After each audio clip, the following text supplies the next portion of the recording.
Assalamualaikum warahmatullahi wabarakatuh, sahabat PKB TV. Jumpa lagi dalam bedah editorial PKB TV. Hari ini kita kedatangan tenaga ahli fraksi Partai Kebangkitan Bangsa yang menguasai dunia internasional. Dan Mas Boy Anugrah, selamat siang Pak Warno. Selamat siang Cak Ulum. Salam olahraga dong. Oh iya, salam olahraga juga. Bersama kita juga ada wartawan senior Cak Ulum yang menemani bincang-bincang kita hari ini. Selamat siang Cak Ulum. Assalamualaikum. Luar biasa. Iya. Sahabat PKB TV, hari-hari ini kondisi global sedang tidak baik-baik saja. Presiden Amerika Serikat Donald Trump telah melakukan berbagai manuver yang menggelisahkan banyak kalangan. Amerika Serikat di bawah kepemimpinan Trump menculik Presiden Venezuela dengan alasan adanya perdagangan narkoba dan aktivitas terorisme di sana. Tidak cukup Venezuela yang direcokin oleh Presiden Trump, aksi koboi Presiden Trump ini juga kemudian mengganggu Iran dan Greenland. Iran kemudian didorong dengan berbagai unjuk rasa yang meminta penurunan rezim saat ini yang dipimpin oleh Ayatollah Khamenei, dan Greenland pun juga begitu. Presiden Trump ingin mengakuisisi Greenland. Situasi ini kemudian memunculkan banyak kecaman terhadap Presiden Trump. Bahkan Perserikatan Bangsa-Bangsa mengecam Presiden Trump sebagai seorang yang mengedepankan kekuasaan daripada hukum internasional. Ini menarik untuk kemudian kita diskusikan. Apakah memang sebegitu anarkinya hubungan internasional, sebegitu hukum rimba yang berlaku di sana daripada hukum internasional? Mas Boy, Presiden Trump dengan berbagai aksinya, dalam pandangan Mas Boy ini, apakah memang ini sesuatu yang memang layak dan pantas dilakukan oleh Presiden Trump dalam membela kepentingannya, kepentingan Amerika Serikat dalam diplomasi internasional, atau ini akan membuat hubungan internasional dalam situasi yang ringkih untuk kemudian memunculkan koboi-koboi baru untuk kemudian merusak tatanan internasional? Atau sebelum itu mungkin ini terkait dengan latar belakangnya ya. Kenapa kemudian Trump tiba-tiba, ini kan sangat tiba-tiba kemarin tuh Venezuela, kemudian kalau Iran beberapa karena memang konflik Israel kan. Tapi ini kan bisa dijelaskan latar belakangnya, nah sebelum nanti dinilai seperti apa sih aksi koboi ini, dampak-dampaknya seperti apa Bang Boy? Sebenarnya ini menjadi presiden buruk bagi geopolitik dunia ya, bagi sistem internasional, karena 2026 ini dibuka dengan aksi-aksi koersif dan aksi-aksi unilateralisme yang dilakukan oleh Amerika Serikat sebagai hegemon dunia. Apa yang terjadi di 2026 ini sebenarnya merupakan sekuensi dari apa yang terjadi pada 2025. Kita ketahui pada 2025 itu Amerika Serikat meningkatkan tensi perang dagang dengan Cina, meningkatkan tensi perang dagang dengan Tiongkok untuk menegaskan pengaruhnya di kawasan Indo-Pasifik, bahkan di tingkat dunia. Amerika Serikat juga mendukung Israel untuk melakukan serangan terhadap Iran. Amerika Serikat juga mendukung Israel untuk menduduki Gaza. Amerika Serikat bahkan menerapkan kebijakan tarif resiprokal. Artinya perang yang dilancarkan oleh Amerika Serikat pada 2025 yang bersifat multidimensional ini ditingkatkan eskalasinya atau ditingkatkan tensi dan skalanya di 2026. Oleh sebab itu, potret pada awal tahun 2026 ini di mana Amerika Serikat melakukan invasi atau serangan militer terhadap Venezuela dengan menculik Presiden Nicolas Maduro dan Celia Flores istrinya, kemudian memiliki intensi untuk mencapok Greenland yang notabene merupakan wilayah otonom dari kerajaan Denmark. Kemudian quote and quote Amerika Serikat dituding menjadi biang kerok atau dalang dari kerusuhan yang terjadi di Iran. Bagi saya ini merupakan sekuensi dari apa yang terjadi pada 2025. Sebenarnya ini presiden buruk bagi sistem internasional, karena sistem internasional kan kita sebut sebagai multipolar. Multipolar itu tidak ada satu atau dua kekuatan dunia yang mendominasi. Karena banyak sekali kerjasama di level global yang terbentuk, terutama adanya PBB pasca Perang Dunia Kedua, ada Uni Eropa, ada OPEC, ada ASEAN di Asia Tenggara, ada OAS di Amerika, dan sebagainya, dan sebagainya. Ini disebut sebagai sistem internasional yang multipolar, di mana negara-negara yang memiliki kepentingan nasional meletakkan kedaulatannya, meletakkan kepentingan nasional pada sebuah lembaga supranasional yang mengatur kepentingan nasional negara-negara tersebut, mengedepankan kerjasama, mengedepankan kolaborasi, menekankan sinergi. Tapi yang terjadi sekarang adalah ada intensi dari 1-2 negara, termasuk di sini Amerika Serikat, untuk menjadi hegemon dunia, menjadi polisi dunia, untuk menguasai sistem internasional dengan semata-mata berpijak atau menekankan pada kepentingan nasionalnya sendiri. Bagi saya, apa yang terjadi pada Venezuela, apa yang terjadi pada Greenland, adanya intensi Amerika Serikat untuk mencaplok Greenland, ini merupakan banditisme global. Jadi sikap yang mengangkangi hukum internasional, sikap yang melanggar kepentingan nasional negara lain. Padahal dalam hubungan antar negara kita harus mengedepankan prinsip non-intervensi dan non-interferensi. Tidak boleh mencampuri kepentingan nasional negara lain, tidak boleh melanggar kedaulatan negara lain. Bang Boy, apakah bisa kita maknai bahwa Presiden Trump itu adalah sosok realis yang melihat bahwa hubungan internasional itu tidak lebih dari sekedar upaya untuk memperjuangkan ataupun melindungi kepentingan dalam negeri mereka? Apakah kemudian situasi Amerika sendiri situasinya kurang bagus gitu ya dari sisi ekonomi ataupun dari sisi cadangan minyak dan sebagainya, sehingga melakukan aksi-aksi agresif seperti itu? Ya, sebenarnya dalam studi hubungan internasional ada pandangan, ada pendekatan yang digunakan untuk menjelaskan bagaimana sebuah negara mengambil kebijakan luar negerinya. Di tahap awal itu ada perdebatan antara kelompok liberalisme dan kelompok realisme. Kalau liberalisme ini menekankan pada perdamaian, menekankan pada kerjasama, sedangkan kelompok realis ini berpandangan bahwa negara itu seperti manusia, homo homini lupus animus dominandi. Dia akan selalu bekerja, bergerak berdasarkan kepentingan nasionalnya sendiri, seperti itu. Kemudian pada tahap lebih lanjut ada perdebatan neoliberalisme dan neorealisme yang merupakan revisi terhadap liberalisme dan realisme. Nah, kalau dalam neorealisme, sebuah negara itu bergerak dalam sistem internasional yang bersifat anarkis. Jadi faktor yang membuat negara bersikap koersif berbeda dengan realisme yang mengatakan bahwa sebuah negara bersikap unilateral atau koersif itu karena dia mengacu pada hal yang melekat pada dirinya sendiri, kepentingan nasional. Sedangkan pada neorealisme, sebuah negara bertindak koersif, unilateral, itu disebabkan karena sistem internasional yang anarkis. Nah, apa yang terjadi pada Amerika Serikat saat ini di bawah kepemimpinan Donald Trump, bagi saya ini sebenarnya tidak masuk pada kategori realis atau tidak masuk pada kategori neorealis. Karena realis, walaupun dia bersikap realis sekalipun, mengutamakan kepentingan nasionalnya, seorang realis akan tetap melihat kepentingan negara lain. Seorang realis akan tetap melihat kaidah hukum yang berlaku. Begitu juga neorealisme. Sistem internasional bersifat anarkis karena ketiadaan lembaga yang dapat mengelola hubungan antar negara. Ini berarti kalau Trump ini benar-benar seorang koboi ini yang tidak kemudian mengacu pada mazhab tertentu dalam pola hubungan internasional. Ya. Saya katakan tadi bahwa Amerika Serikat terjebak pada praktek banditisme. Sistem internasional kita kalau merujuk pandangan neorealis itu tidak bersifat anarki. Kenapa? Karena sudah ada lembaga supranasional bernama Perserikatan Bangsa-Bangsa sebagai koreksi terhadap kegagalan LBB untuk mencegah terjadinya Perang Dunia Kedua. Kita ada Perserikatan Bangsa-Bangsa, kita ada hukum internasional yang harus ditaati.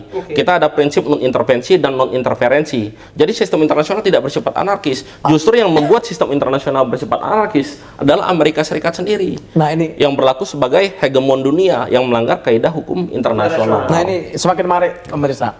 Nah, ini kita mengerucutkan aja, tadi terlalu global ya. Ini terkait dengan kalau kita berbicara Venezuela, kan ini Amerika bisa disebut berhasil lah dengan mudahnya menculik, walaupun mungkin itu harus ada unsur-unsur internal juga yang kemudian mendukung operasi itu. Nah, ada pengkhianatan. Kalau Venezuela berhasil, ini kalau kita lihat, ini kan Amerika nggak berhasil di Iran kan, 2025 kemarin, kemudian kemarin demo ini, dan bahkan tadi ketua parlemen Iran jelas menyatakan bahwasanya Amerika dan Israel ini lagi-lagi gagal untuk mengrecokkan atau menggulingkan ini. Nah, seperti apa Bang Boy melihat ini kan persatuan antara Amerika sama Iran ini kan panjang, mungkin bisa dijelaskan dan sampai sekarang seperti apa dan kira-kira kedepannya seperti apa ini dengan Iran? Ini kan unik Iran ini. Iran ini menarik ya. Iran ini menarik karena merupakan negara pemilik cadangan minyak terbesar kedua di Timur Tengah. Pemilik cadangan minyak terbesar ketiga di dunia setelah Venezuela dan Arab Saudi. Ini tidak terlepas dari fakta sejarah yang terjadi di Iran sendiri. Pada tahun 1979, Shah Iran, Mohammad Reza Pahlavi itu digulingkan. Pada saat itu sistem pemerintahan di Iran adalah monarki.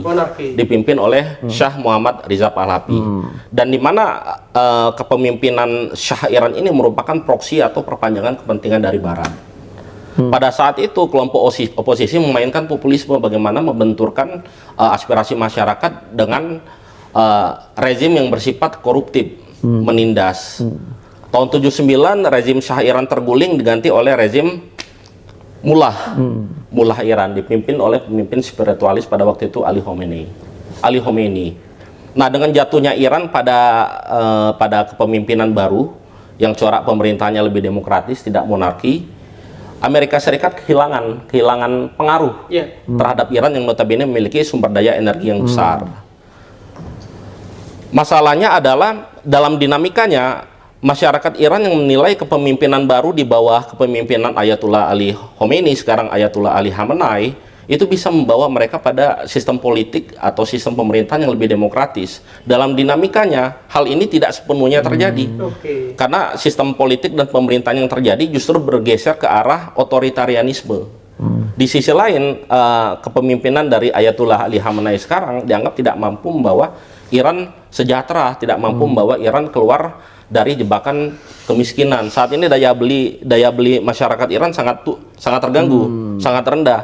Kemudian nilai tukar juga goyang disebabkan karena embargo yang dilakukan oleh Amerika Serikat dan Uni Eropa yang menuduh bahwa Iran ini mengembangkan senjata nuklir. Dan ini dikomodifikasi dengan sukses oleh Amerika Serikat untuk memantik kerusuhan yang terjadi di Iran. Seperti itu.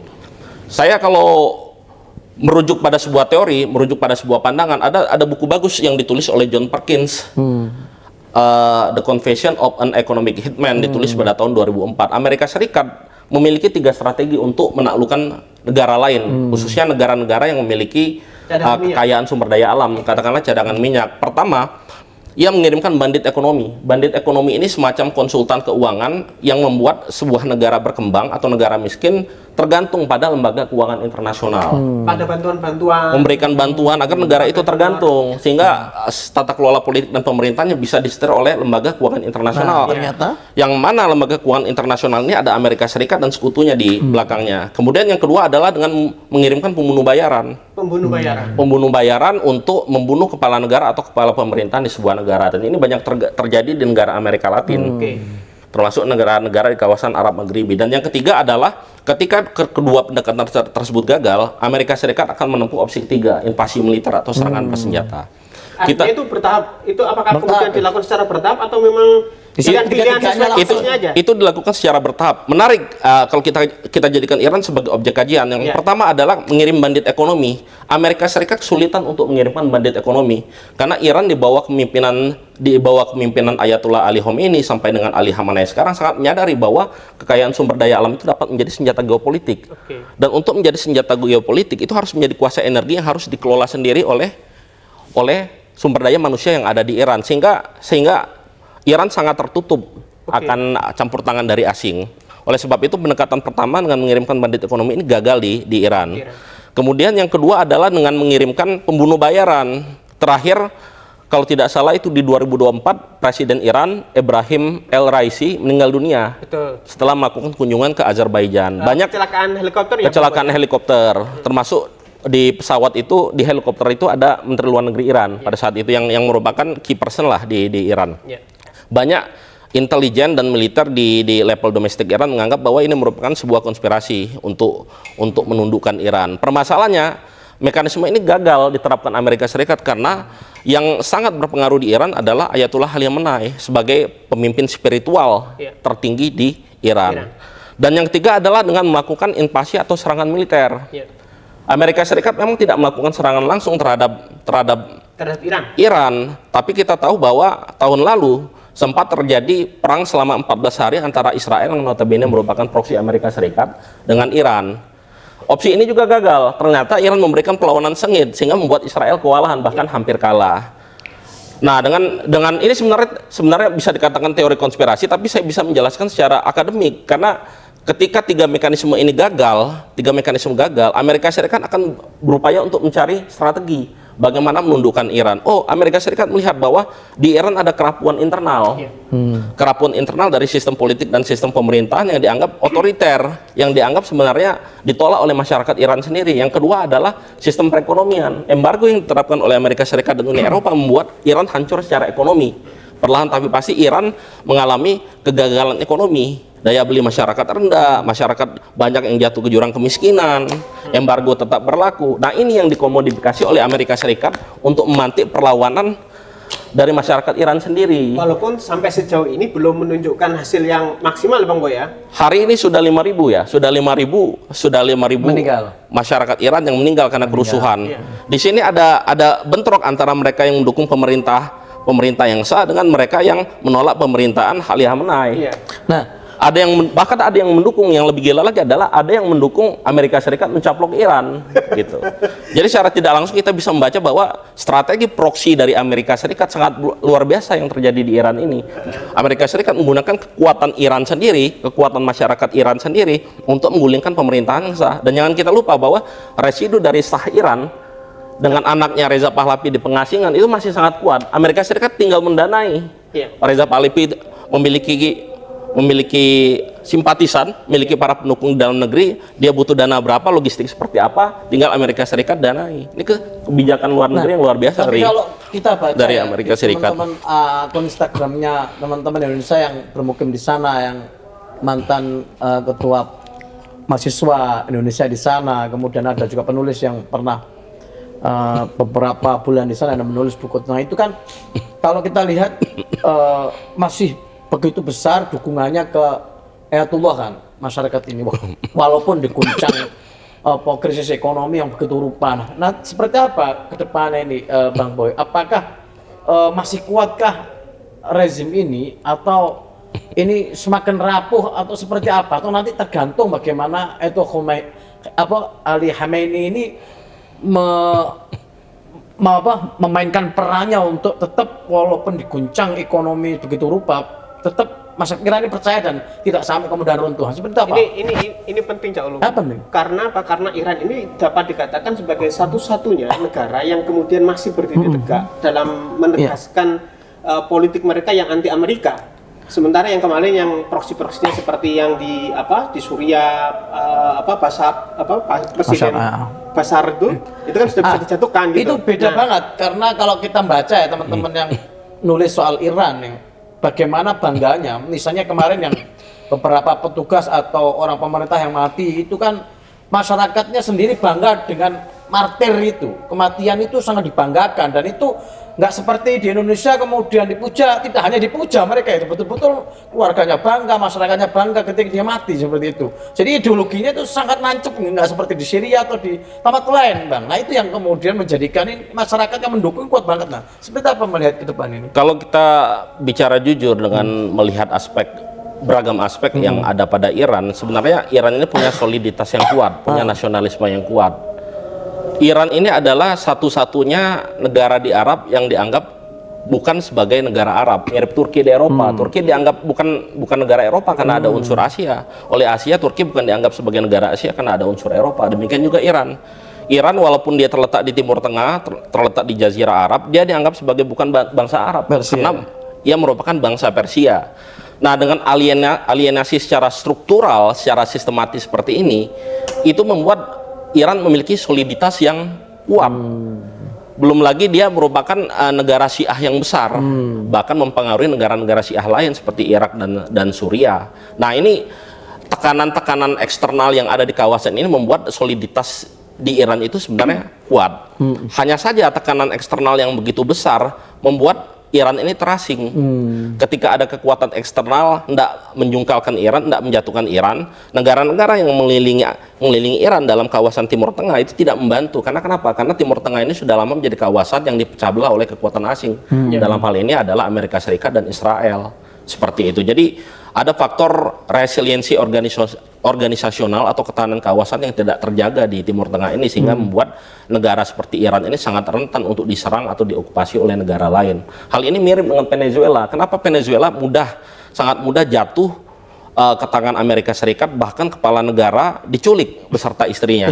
Ini terjadi karena negara-negara di kawasan Amerika Selatan atau Amerika Latin menganggap Venezuela ini sebagai kerikil dalam sepatu sebenarnya. Bahkan blok ekonomi Mercosur sendiri mengeluarkan mengeluarkan Venezuela dari blok Mercosur karena dianggap secara kapasitas ekonomi tidak sama dengan negara-negara lain seperti Argentina, Brasil, Paraguay, Uruguay, dan kebijakan politiknya yang mengundang ancaman terhadap ketahanan kawasan, mengundang ancaman intervensi asing terhadap kawasan dianggap membahayakan. Oleh sebab itu Venezuela dikeluarkan dari Mercosur seperti itu.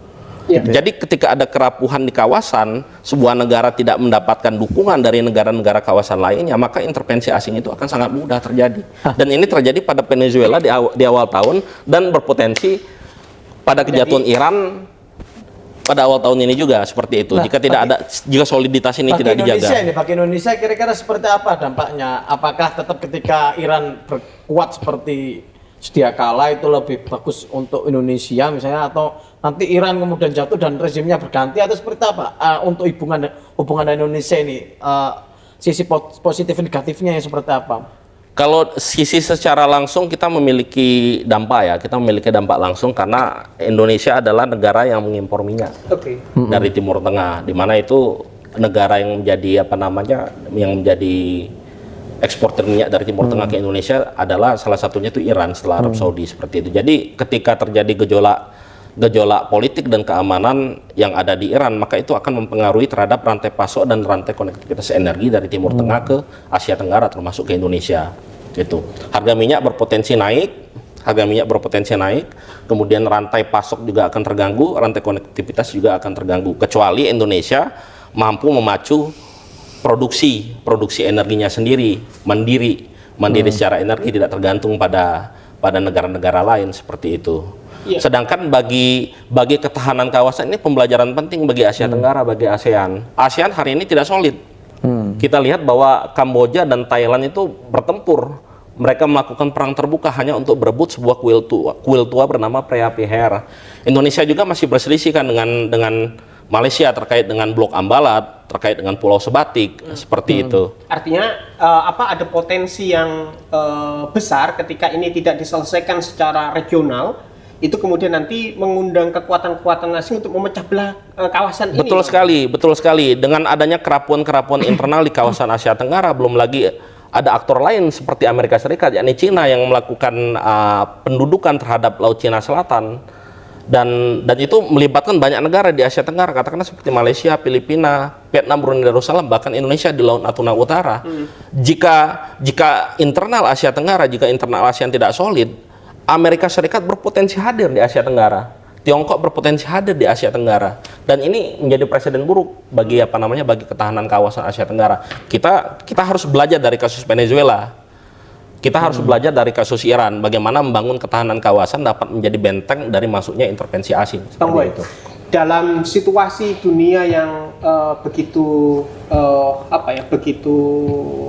istilahnya tidak menentu, apa yang kemudian harus dilakukan oleh Indonesia sebagai salah satu negara yang paling besar lah di kawasan Asia Tenggara? Tadi kan Bang Boy mengatakan bahwa ketahanan kawasan itu menjadi salah satu kunci dalam mengantisipasi situasi global yang tidak menentu ini. Nah, Indonesia ini kan istilahnya punya nilai tawar yang cukup besar di kawasan regional, terutama di kawasan Asia Tenggara. Nah, apa yang kemudian harus dilakukan oleh Kementerian Luar Negeri dan juga pemerintahan Indonesia yang saat ini harus diakui Presiden Prabowo cukup aktif ini Bang Boy, kemana-mana menjalin hubungan diplomasi dengan berbagai negara. Nah, kira-kira sebagai closing statement di diskusi kita hari ini, apa yang kemudian harus dilakukan oleh Indonesia, baik dalam konteks untuk memperkuat kawasan Asia Tenggara maupun juga untuk memperkuat ketahanan nasional ini, Bang Boy, sehingga kemudian kita sedikitnya bisalah untuk kemudian mengantisipasi minimal berbagai gejolak yang dipicu oleh situasi global yang tidak menentu ini. Oke. Konflik antara negara itu disebabkan oleh sistem internasional yang bersifat anarkis. Bersifat anarkis bukan saja berarti ketiadaan lembaga supranasional seperti PBB, tapi juga kemandulan PBB sebagai lembaga supranasional. Yeah. Jadi PBB ini ada tapi tidak berfungsi. Itu yang menyebabkan sistem internasional kita bersifat anarkis. Kalau ada yang menyebut multipolar, sebenarnya tidak multipolar tapi pseudo multipolar. Yang kedua adalah tegaknya hukum internasional yang harus dipatuhi dan dijalankan oleh semua negara. Sistem internasional dalam jangka panjang akan berpotensi bergerak dalam situasi yang anarkistis dan konfliktual dengan adanya aktor-aktor negara seperti Amerika Serikat. Kita ketahui bahwa bukan hanya Amerika Serikat saja, tapi ada Rusia yang berperang melawan Ukraina sejak 2022 dan belum selesai hingga sekarang. Ada Tiongkok yang berperang di Laut Cina Selatan, mengokupasi Laut Cina Selatan yang notabene merupakan yurisdiksi kedaulatan dan zona ekonomi eksklusif dari negara-negara Asia Tenggara. Oleh sebab itu, solusi yang bisa saya tawarkan adalah negara-negara di dunia harus membangun perimbangan kekuatan, balance of power. Karena kalau misalnya katakanlah negara seperti Venezuela harus head to head dengan Amerika Serikat, Venezuela secara politik dan keamanan secara militer tidak akan memiliki daya upaya untuk bisa membendung Amerika Serikat. Demikian juga dengan Iran yang tidak mendapat dukungan di Timur Tengah akan berhadapan dengan Amerika Serikat yang notabene di backup oleh aliansinya di NATO dan ada proksinya di Timur Tengah yakni Israel. Oleh sebab itu, bagaimana membendung negara-negara hegemon, negara-negara anarkistis seperti Amerika Serikat, Tiongkok, Rusia adalah dengan membangun perimbangan kekuatan. Perimbangan kekuatan hanya dapat dibangun melalui kerjasama kawasan. Oleh sebab itu, Indonesia harus meningkatkan soliditas internal di Asia Tenggara melalui ASEAN. Terlebih lagi kan sebenarnya Indonesia adalah negara kunci, negara dengan jumlah penduduk terbesar di Asia Tenggara. Harus ada soliditas internal dalam bentuk kerjasama politik keamanan, dalam bentuk kerjasama ekonomi, dan dalam bentuk kerjasama sosial budaya. Sedangkan di level global, kita harus membuat PBB ini lebih berkontribusi terhadap perdamaian dunia, bukan justru menjadi proksi dari negara-negara besar seperti Amerika Serikat. Oleh sebab itu, sistem dan mekanisme yang berjalan di PBB ini harus dirombak total. Caranya adalah misalnya dengan Dewan Keamanan PBB yang selama ini memiliki hak veto. Justru hak veto itu membuat PBB ini menjadi mandul, menjadi tumpul. Seperti itu. Indonesia juga duduk di Dewan HAM PBB. Sudah berapa kali menjadi anggota Dewan HAM PBB, bahkan tahun ini kan menjabat presidensi sebagai Dewan HAM PBB. Tapi pertanyaannya, apakah Indonesia mampu? Apa yang terjadi di Venezuela adalah pelanggaran HAM. Apa yang terjadi di Iran adalah pelanggaran HAM. Apa yang terjadi di Gaza sekian tahun adalah pelanggaran HAM. Bagaimana Indonesia bisa berkontribusi melalui Dewan HAM PBB, sedangkan organisasi besarnya saja seperti PBB dan Dewan Keamanannya justru tidak mampu menjalankan tugas dan fungsinya. Oleh sebab itu PBB ini harus dirombak total. Kalau perlu dibubarkan ya dibubarkan, tapi dengan merumuskan sebuah lembaga supranasional baru yang lebih bersifat egaliter, yang lebih bersifat mampu mewadahi kepentingan nasional negara-negara di dunia. Bukankah PBB dibentuk setelah kegagalan LBB? LBB gagal karena pada tahun 1939 meletus Perang Dunia Kedua. Nah, dengan adanya invasi serangan militer terhadap Venezuela, kemudian serangan Israel terhadap Iran, PBB ini kan mandul. Jadi jika ada yang mewacanakan untuk pembubaran PBB, menurut saya sah-sah saja. Hanya saja pertanyaannya adalah bagaimana kita mengkonstruksi sebuah lembaga supranasional baru yang lebih bergigi, yang lebih mampu menegakkan hukum internasional. Berarti seperti itu. Ada sanksi keras terhadap negara-negara yang justru bertindak di luar kerangka hukum internasional. Apakah Indonesia perlu menginisiasi untuk membentuk organisasi? Pertanyaannya, beranikah Indonesia bersuara seperti itu? Pertanyaannya seperti itu, atau minimal melalui kerangka ASEAN, negara-negara Asia Tenggara. Apakah Indonesia cukup berani untuk menyuarakan hal seperti itu? Ya, siap. Cak Ulum, Bang Boy, bahwa yang perlu kita ingat adalah menyalakan lilin di ujung lorong yang gelap itu tetap harus dilakukan. Betapapun kecilnya potensi lilin itu menerangi lorong itu. Karena bagaimanapun juga upaya untuk kemudian menciptakan sebuah tatanan global yang lebih baik harus tetap disuarakan, betapapun kecil kemungkinan itu, karena ada dominasi negara-negara agresif seperti yang Bang Boy jelaskan secara jernih tadi, tetapi itu semua harus tetap kita keniscayaan harus tetap kita jaga, harapan itu tetap harus kita jaga. Begitu sahabat-sahabat PKB TV, kita berikan aplaus untuk Mas Boy yang begitu jernih dalam menyampaikan pandangan-pandangannya terkait dengan situasi global yang saat ini, juga Cak Ulum yang tadi begitu bersemangat ketika harus ngomong tentang Iran. Nanti kita akan jumpa lagi sahabat-sahabat dalam dalam tema-tema beda itu adalah yang lebih baik. Tetap stay tune di saluran PKB TV dan juga terus pantengin akun-akun media sosial dari PKB TV. Terima kasih Bang Boy. Terima kasih Pak Warno. Terima kasih Cak Ulum. Cak Ulum, terima kasih. Assalamualaikum warahmatullahi wabarakatuh. Waalaikumsalam warahmatullahi wabarakatuh.